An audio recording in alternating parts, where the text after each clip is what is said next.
So now how can we increase the directivity of V antenna? It's not always possible to increase the length of the long wire to get more directivity. It is not possible. How long can we increase the length of long wire?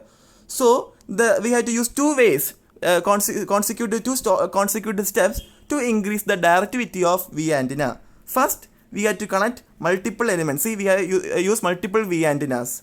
We are using multiple elements, multiple V antennas.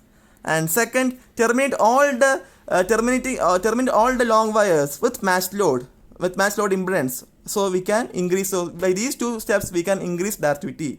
So by connecting multiple elements, we can increase directivity. First step, and second step, terminating with a matched load of long wire antenna, we can increase the directivity of V antenna. Now we are moving to inverted V antenna. See, this is a V antenna, right? This one is a V antenna till here. Now place another V antenna over here. One V antenna here and one V antenna over here. But here, this side, it doesn't go to the feed line like this. It doesn't go to the feed line like this. Instead, here, it's terminated with load impedance, matched load. It is terminated. This is the ground. Both the terminal load impedance goes to the ground. The feed line comes here. So, here, to one direction, two side lobes go. Here to the one direction. These two combine together. So this plus, you can see this, the major lobe to one direction, here the major lobe to one direction. So the both combines together and we get a single big major lobe having the maximum radiation intensity, one major lobe in total, which having more radiation intensity and which are more information, more power than the normal than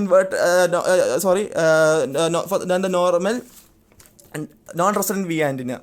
It has more, it can have more information and radiation lobe, major lobe bigger than the non-resonant.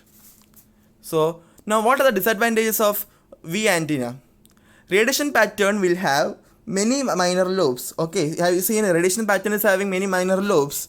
So directivity will be less because the directivity because it's shared by these two, right? And the more the side lobes, the more bigger they are, we lose the directivity. So radiation pattern will have more minor lobes, so directivity will be less.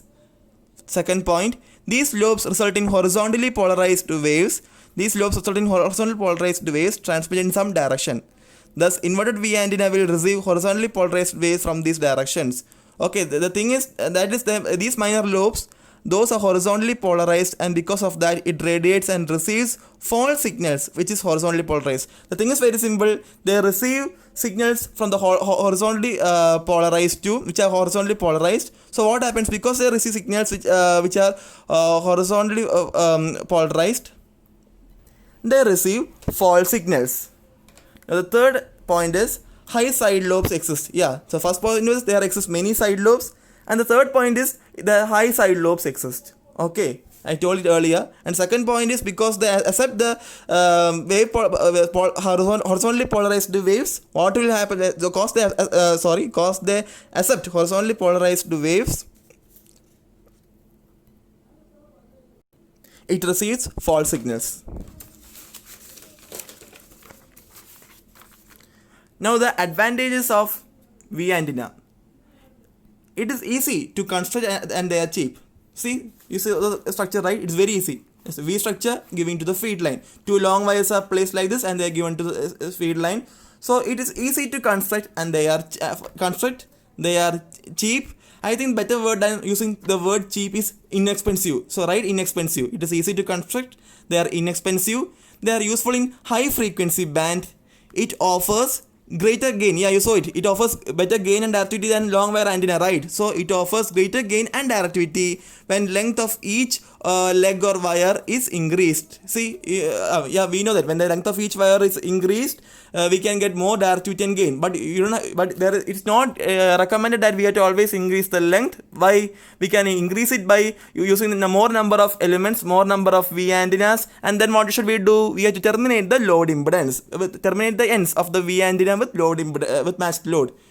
Then the fourth point is using V antennas, end fire and broadside antennas can be easily constructed. Using V antennas, what we can do? We can construct end fire and broadside antennas. Now, what are the applications of V antenna? It is used in aircraft. It is used in aircraft. It is used as aircraft antennas. Second one, it is used for commercial purposes in radio communication. So that's what V antenna is. I hope you understood. Thank you for watching this video. Subscribe to Beta Creations.